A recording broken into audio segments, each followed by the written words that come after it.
ஓம் சக்தி தாயே போற்றி. நீ நல்லது நினைத்தால் இந்த தாயின் ஆசீர்வாதத்தில் உனக்கு நல்லது மட்டுமே நடக்கும். என் அன்பு குழந்தையே, இன்று இந்த அம்மாவினுடைய வாக்கினை கேட்கும் நேரம் உன் கர்ம வினைகள் அத்தனையும் நிச்சயமாக உன்னை விட்டு விலகிவிடும் என்பதில் எந்த ஒரு மாற்று கருத்துமே கிடையாது.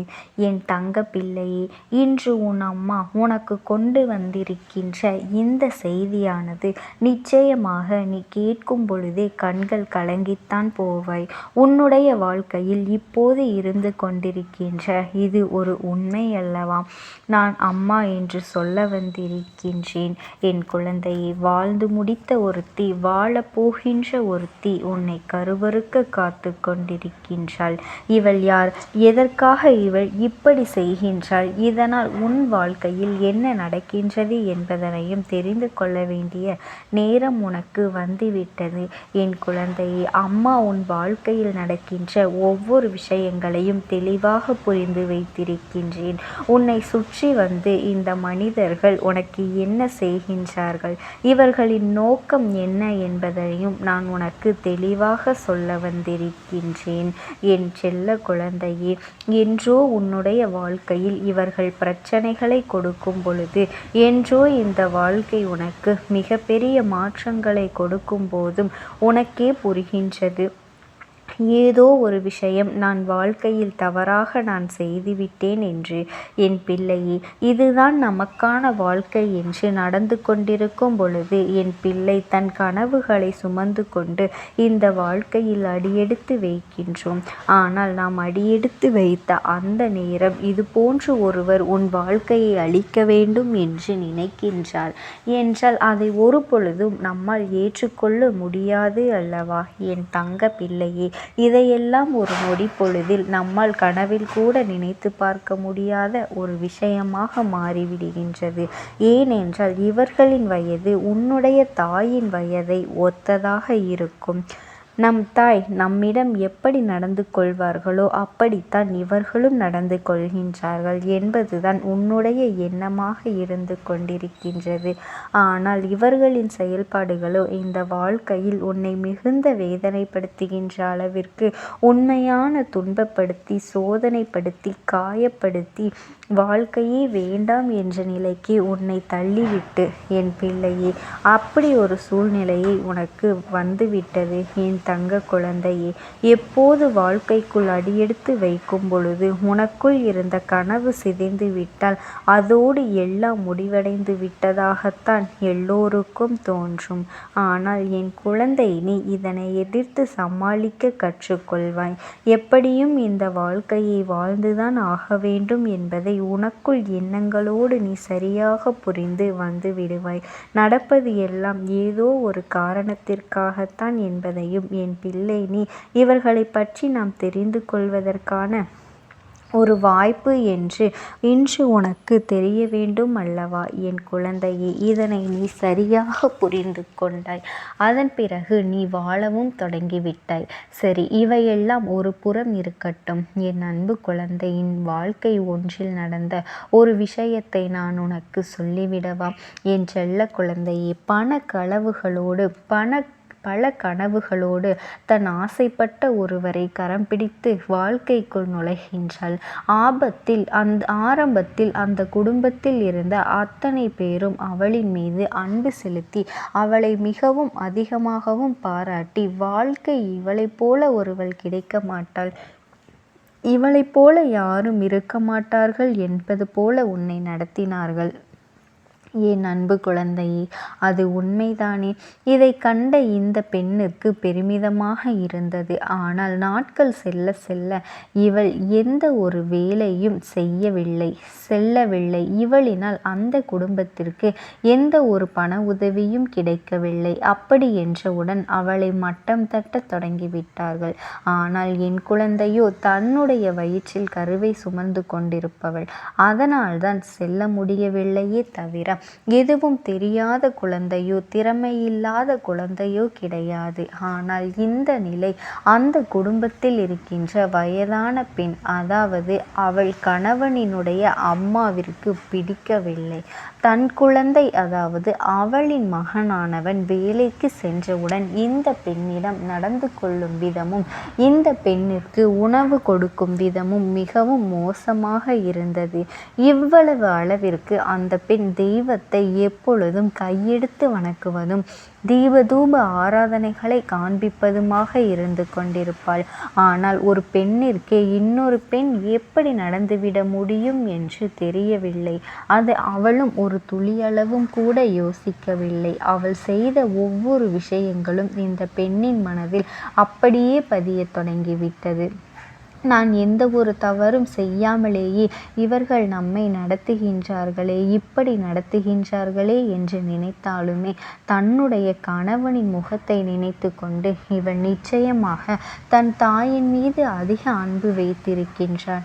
நாம் எதிர்த்து பேசினாலோ அல்லது எதிர்த்து நடந்து கொண்டாலோ இந்த விஷயமானது அவர்களின் செவிகளுக்கு சென்று சேரும் பொழுது மிகுந்த கஷ்டத்தை கொடுத்துவிடுமோ என்று சொல்லி என் குழந்தை நிச்சயம் அவர்களின் மனது காயப்படுமோ என்று சொல்லி அந்த குழந்தை அத்தனையுமே பொறுத்து கொண்டு சென்றது. எல்லாவற்றிற்கும் ஒரு எல்லை உண்டல்லவா? ஒரு குழந்தைக்கு 2 குழந்தைகள் ஆயிற்று. இந்த பெண்ணின் ஆட்டம் அதிகரித்து விட்டது.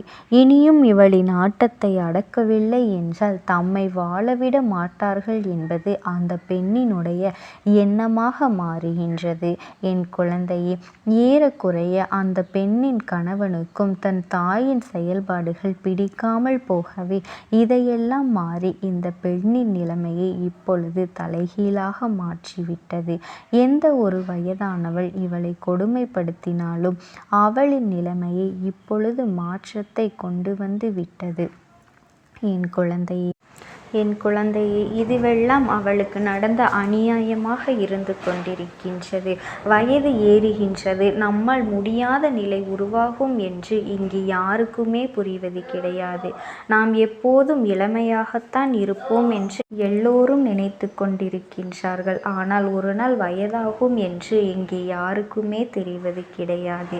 இந்த நிலையில் இந்த பெண் தனக்கான உதவியை ஒட்டுமொத்தமாக தன் மருமகளிடம் பெற வேண்டிய நிலை வந்துவிட்டது.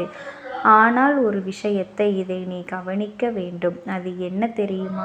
இந்த பெண் நிச்சயமாக தன்னிடம் எப்படி அவர்கள் நடந்து கொண்டார்களோ அதே போல நானும் நடந்து கொள்ள வேண்டும் என்று ஒரு துளியளவும் நினைக்கவில்லை. அவர்கள் செய்த தவறை அவர்கள் உணர வேண்டும்.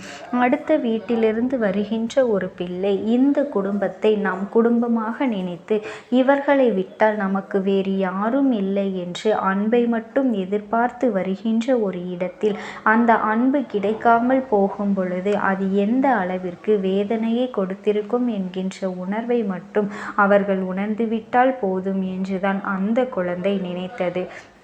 அம்மா எதற்காக இதை சொல்கின்றேன் என்று நீ யோசிக்கின்றாயா? என் அன்பு குழந்தையே, உன்னுடைய வாழ்க்கை எப்போதும் உனக்கானது. இதில் யார் வந்து என்ன செய்தாலும் அதையெல்லாம் நீ கண்டு கொள்ளாதே.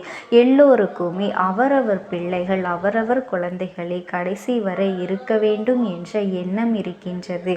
ஆனால் சில நேரங்களில் அது எப்படி நடக்கவில்லை என்பதனால்தான் இத்தனை வேகமாக ஒரு குடும்பத்தை பிரிக்க அவர்களின் மனதில் துணிந்து விடுகின்றார். ஆனால் என் குழந்தை, நீ அப்படி இல்லை. எல்லோருக்குமான இடத்தை கொடுத்து யார் யார் எப்படி இருக்க வேண்டும் என்று நினைக்கின்றார்களோ அவர்களுக்கான முழு சுதந்திரத்தையும் நீ கொடுத்திருக்கின்றாய் என்பது எனக்கு நன்றாக தெரியும். அதனால் எப்பேற்பட்ட கஷ்டத்திலும் எப்பேற்பட்ட சோதனையிலும் நான் தரப்போவதை எல்லாம் நீ சரியாக உணர்ந்து கொண்டால் உன்னை சுற்றி வருகின்ற அத்தனையுமே உன்னை நல்வழிப்படுத்தும். இந்த மனிதனுடைய உண்மையான முகத்தை என் பிள்ளை வெளிக்காட்டி கொடுத்துவிடும். யாருக்கும் இவர்களை பற்றி தெரிய வைக்க வேண்டும் என்று நினைக்கின்றாயோ அவர்களிடத்தில் நீ தெளிவாக தெரிந்து கொள்வார்கள். இவர்களின் எண்ணங்கள் எல்லாம் எந்த அளவிற்கு தவறானது என்பதனையும் இவர்கள் நிச்சயமாக வெளிப்படுத்துவார்கள். என் குழந்தையே, உன் அம்மா உனக்கு ஒரு விஷயத்தை நான் இத்தனை நேரமாக சொல்லி கொண்டிருக்கின்றேன் என்றால் மாமியார் மருமகளை சண்டையை பற்றி நான் பேச வரவில்லை. என் குழந்தை ஒருவரின் உணர்வுகளுக்கு இன்னொருவர் மதிப்பு கொடுக்கவில்லை என்றால் அந்த குடும்பம் நிலைமாறி தடுமாறி நின்றுதான் போகிவிடும் என்று சொல்கின்றேன். இந்த பிரச்சனைகளை மட்டுமல்ல, இதே அளவிற்கான பிரச்சனைகள் இருக்கத்தான் செய்கின்றது என்பதனையும் நீ மறந்துவிடாதே. ஒருவரின் குடும்பத்திலும் ஒவ்வொரு விதமான இன்னல்களும் இருந்து கொண்டுதான் இருக்கின்றது. என் தங்க குழந்தையே, நீ எதை நினைத்தும் கவலைப்படாதே. இந்த தாயானவளினுடைய அன்பும் ஆசீர்வாதங்களும் உனக்கு கிடைத்து கொண்டேதான் இருக்கும். ஓம் சக்தி. ஓம் ஆதிபரா சக்தி.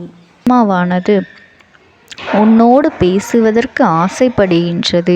என் தங்கமே, நான் உங்களுக்கு ஒரே ஒரு வாய்ப்பினை உருவாக்கி கொடுக்கின்றேன். அந்த ஆத்மாவின் வாக்கினை கேட்பதற்கு இதுவே உனக்கு கிடைக்கின்ற கடைசி வாய்ப்பாகவும் இருக்கலாம். அதனால் என் பிள்ளையே, இந்த வாய்ப்பினை நீ சரியாக பயன்படுத்தி கொண்டு அந்த ஆத்மா உன்னோடு என்ன பேச நினைக்கின்றது, அவர்கள் எதை உன்னிடத்தில் சொல்ல நினைக்கின்றார்கள், வெளிப்படுத்த முயற்சி செய்கின்றார்கள், எதனால் உன்னை தேடி வந்திருக்கின்றார்கள் என்பதனை எல்லாம் நீ தெரிந்து கொள்ள வேண்டும். என் தங்க பிள்ளையே, அவர்கள் எப்படி இந்த தெய்வத்தின் அருகில் வந்தார்கள் என்று நீ யோசிக்கலாம். என் தங்கமே, உன்னுடைய இல்லத்தில் சமீபத்தில் இறந்து போன ஒருவரினுடைய ஆத்மாவானது சில நாட்களாகவே உன் இல்லத்தை சுற்றி சுற்றி வருகின்றது. இந்த அம்மா அதனை கண்டுவிட்ட பிறகு, எதற்கு இங்கே சுற்றி கொண்டிருக்கின்றாய்? நீ இருக்க வேண்டிய இடத்தில்தானே இருக்க வேண்டும். என் பிள்ளையின் வீட்டில் உனக்கு என்ன வேலை என்று கேட்ட பொழுதுதான் அந்த ஆத்மா என்னிடத்தில் சொன்ன விஷயம், எனக்கும் என்னிடத்தில் இருக்க வேண்டும் என்றுதான் ஆசையாக இருக்கின்றது. ஆனால் சில விஷயங்கள் என்னை அங்கே செல்ல விடாமல் தடுத்து கொண்டு இருக்கின்றது.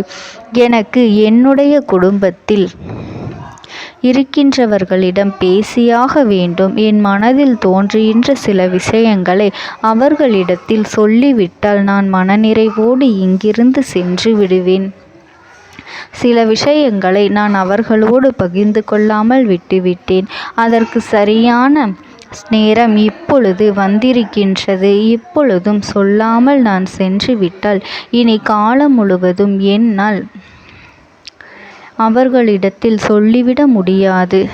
இதற்கு நீங்கள்தான் துணையாக நிற்க வேண்டும் அம்மா என்று என்னிடத்தில் வாய்ப்பினை ஏற்படுத்தி கொடுக்க வேண்டும் என்று கேட்டது.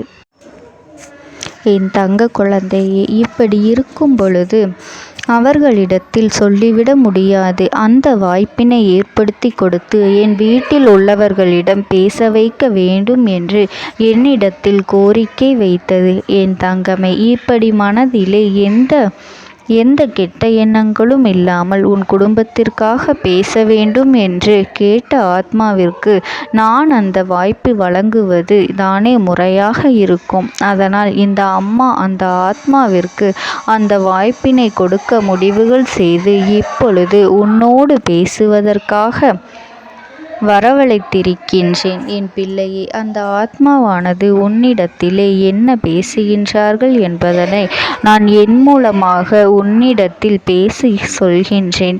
இந்த அம்மாவிடத்திலிருந்து தான் அவர்கள் மனதில் பேச நினைப்பதை எல்லாம் பேச முடியும்.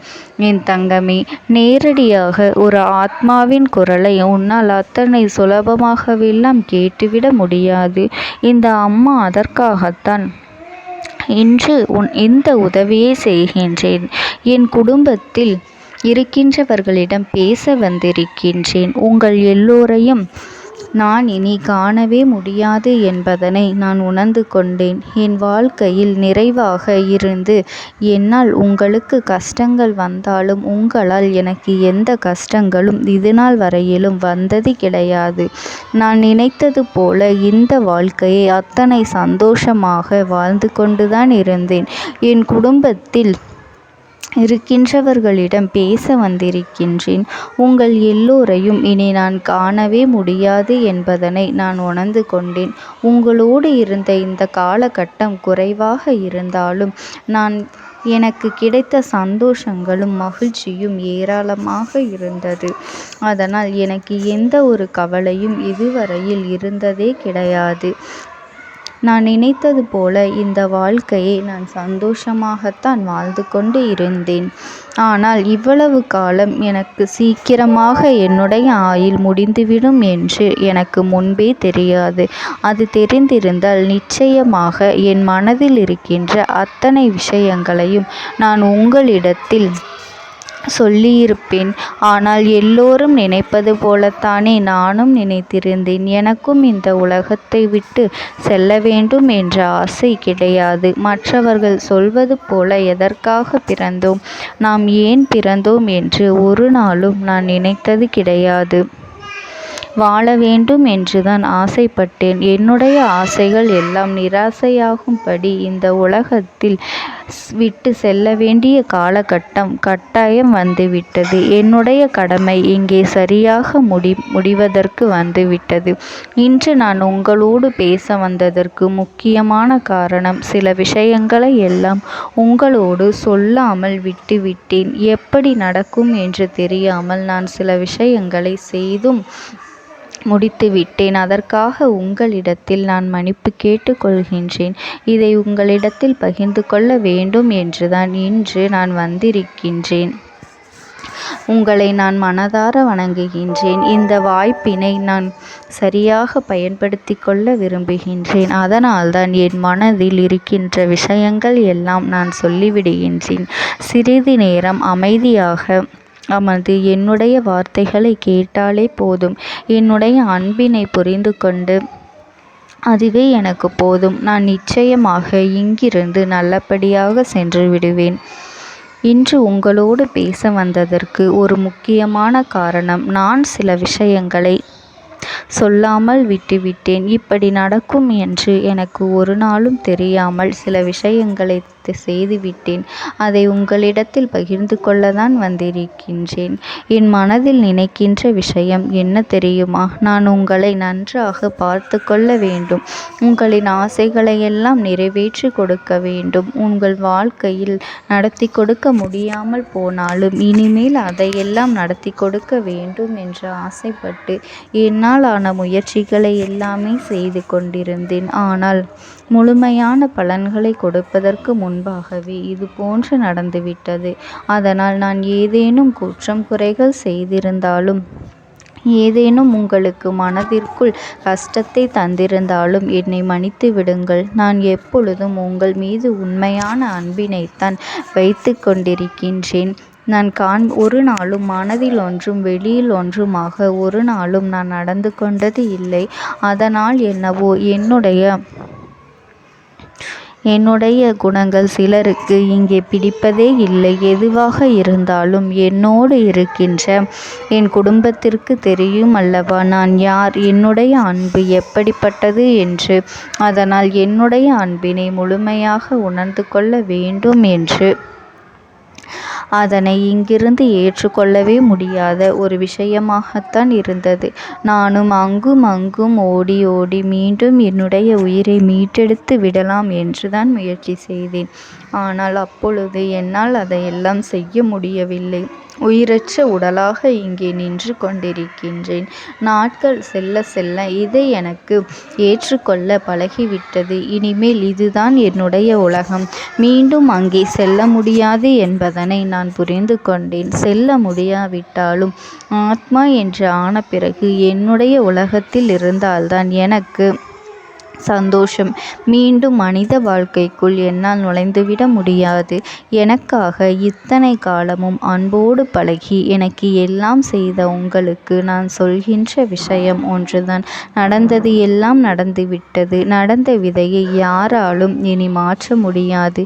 இனி நான் உங்களோடு இருக்க வேண்டும் என்று நினைத்தால் கூட அது நடக்காது. அதனால் இந்த வாழ்க்கையில் நீங்கள் நல்லபடியாக வாழ்ந்து சந்தோஷமாக இருக்க வேண்டும் என்றுதான் அந்த ஆத்மா மனது வேதனைப்பட்டு உன்னோடு பேசுகின்றது. என் தங்க குழந்தையே, யார் உன்னை விட்டு சென்றாலும் இந்த தாயானவளினுடைய அன்பும் ஆசீர்வாதங்களும் உனக்கு என்றென்றைக்குமே முழுமையாக கிடைத்து கொண்டே இருக்கும். அதனால் நீ எதை நினைத்தும் கவலைப்படாதே. உனக்காக எப்பொழுதும் நான் இருந்து கொண்டே இருப்பேன். ஓம் சக்தி. ஓம் ஆதிபரா சக்தி. நீ விடுதலை கொடுக்க மாட்டாயா என்று என் பிள்ளை, நீ என்னை பார்த்து கேட்கின்ற விஷயத்திற்குத்தான் நான் முடிவினை கட்டப் போகின்றேன். இன்னமும் சுருக்கமாக உனக்கு சொல்ல வேண்டும் என்றால், உன்னுடைய பிடிவாதம் இந்த அம்மாவினிடத்தில் ஜெயித்து விட்டது என்பதுதான் உண்மை. என் குழந்தைக்கு எந்த ஒரு விஷயம் வேண்டும் என்று அடம்பிடித்து இத்தனை காலமும் நீ நின்று கொண்டிருந்தாயோ, அந்த ஒரு விஷயத்திலிருந்து உன் அம்மா நான் உனக்கு விடுதலையை கொடுக்க வேண்டும் என்று என் முன்னால் கதறி அழுதாயோ, அந்த விஷயத்தை இன்று உனக்கு நான் முடித்து வைக்கின்றேன். என் பிள்ளையே, சுற்றி இருக்கின்ற உறவுகளையெல்லாம் நம்புவதை விட்டுவிட்டு சற்று விலகி நிற்பதுதான் எல்லோருக்குமே நல்லது. ஏனென்றால் யாருடைய குணம் எப்பொழுது எப்படி மாறும் என்று யாராலும் கணித்துவிட முடியாது. ஒருவரிடத்தில் நல்லபடியாக பேசிக்கொண்டு வந்திருப்பாயானால் அவர்கள் மனதிற்குள் என்ன இருக்கின்றது என்று உன்னால் ஒரு பொழுதும் தெரிந்து கொள்ள முடியாது. அவர்களுக்குள் 1000 விஷயங்கள் ஓடும். உனக்கு செய்து தருவேன் என்று வாக்குறுதியை கொடுப்பார்கள். ஆனால் அதன் பிறகு பார்த்தாயானால் ஒரு நிமிடம் கூட யோசிக்காமல் சற்றென்று இவர்களுக்கு முடியாது என்று சொல்லிவிடுவார்கள். மனதிற்குள் அவர்கள் நினைப்பது, நீ சொல்வதை சொல்லிவிட்டு போ, நான் எதற்காக உனக்கு உதவி செய்ய வேண்டும் என்று எண்ணிக்கொண்டிருப்பார்கள். இது போன்ற போலிகள் அதிகமாக நிறைந்து இருக்கின்ற இந்த உலகத்தில் ஒரு விஷயத்திற்காக என் பிள்ளை நீ ஆசைப்படுகின்றாய் என்றால் அதை மிகவும் நான் கவனத்தோடு புரிந்து கொண்டு உன் வாழ்க்கைக்கு அது சரியா தவறா என்று, தேவைதானா தேவையில்லையா என்று, ஒரு வேலை கிடைத்தால் உன் வாழ்க்கை தெளிவாக இருக்குமா என்றால் நான் புரிந்து கொண்டுதான் உன் அம்மா நான் உன்னிடத்திலே சொல்ல முடியும் என்பதனை புரிந்து கொள். உனக்கு எத்தனை கால தாமதங்கள் ஆகியது என்பதனை அதனை புரிந்து கொள்ள அதை உன்னிடத்தில் ஒப்படைக்க வந்ததற்கு காரணம், பல அதிசக்தி வாய்ந்த பூஜைகளாலும் தெய்வங்களை நீ தொடர்ந்து வணங்கி கொண்டிருப்பதாலும் மட்டும்தான் உன் வேண்டுதல்கள் உச்சத்தை தொட்டுவிட்டது. தெய்வத்தின் மனதை நீ தொட்டுவிட்டாய். இனிமேல் உன்னிடத்திலிருந்து தெய்வத்தினால் தப்பிக்க முடியாது. நிச்சயமாக இனிமேல் இதனை நீ கொடுத்துதான் ஆக வேண்டும். எந்த எல்லைக்கும் செல்வதற்கு தயாராகிவிட்டாய். கடவுளுக்கு என்னென்ன செய்ய வேண்டுமோ அதையெல்லாம் என் பிள்ளை மனதார செய்து விட்டாய். உன்னுடைய அன்பிற்கு இந்த அம்மா நான் 5வது நாள் உன் வாழ்க்கையில் மிகப்பெரிய பிரச்சனையை தீர்த்து கொடுக்கின்றேன். அம்மாவினை நம்பினால் உனக்கு சத்தியம். என்னை நீ நம்பவில்லை என்றால் இந்த அம்மாவினால் நிச்சயமாக எந்த விஷயத்திலும் இதற்கு பொறுப்பாக முடியாது. உனக்கு நடப்பதை கூட நீ உணராமல் இருந்துவிட்டு நிச்சயமாக உன்னுடைய மனநிலையில் தான் மாற்றங்களை கொண்டு வர வேண்டும். இதனை புரிந்து கொள். ஒரு முறை அல்ல, பல முறை இதை நான் சொல்லியிருக்கின்றேன். வாழ்க்கையில் தெய்வத்தினுடைய சக்தி வந்துவிட்டது என்றால் உனக்கு பல நல்ல விஷயங்கள் செய்வதற்கு முயற்சிகளையும் செய்து கொடுத்தது. ஆனால் என் பிள்ளை, நீ உன் மனதிற்குள் வைத்திருக்கின்ற தேவையற்ற எண்ணங்களால் அதை தொலைத்து விட்டாய். ஒரு பொழுதும் நீ தொலைக்கவும் மாட்டாய். தொலைக்க இருக்கவும் கூடாது. ஏனென்றால் உன்னோடு இருப்பது இந்த அம்மாவாகிய நான். உன் வாழ்க்கையில் நல்லதை செய்து கொடுப்பது உன் அம்மா நான். உனக்காக இந்த வாழ்க்கையில் எந்த எல்லைக்கும் செல்ல தயாராக இருக்கின்றேன். அதனால் இனி துணிந்து இறங்கு. எண்ணி 5வது நாள் நீ விரும்பிய விஷயம் உன் கைகளில் இருக்கும். எந்த முயற்சிகளையும் செய்யாமல் அம்மா தரவில்லை என்று ஒரு நாளும் என் மீது பழி போட உன்னால் முடியாது. நீ முயற்சிகளையும் உன்னுடைய உழைப்பையும் சரியாக செலுத்திவிட்ட பிறகு நான் கொடுக்கவில்லை என்றால் என் மீது கோபப்பட உனக்கு அத்தனை உரிமையும் இருக்கின்றது. இதற்கு மேலும் என் குழந்தை கஷ்டத்தை சந்திக்க வேண்டிய அவசியமில்லை. எவ்வளவு தூரம் முடியுமோ அவ்வளவு தூரம் இந்த வாழ்க்கையில் உனக்கான விஷயங்களை நீ பெற்றுக்கொள்ள தயாராக இருக்க வேண்டும். என் தங்கமே, இனியாவது என் குழந்தை உனக்கு தர நினைக்கின்ற விஷயங்களை எல்லாம் தருவதற்கு இந்த வாழ்க்கையில் என்னவெல்லாம் சுற்றி நடக்கின்றதோ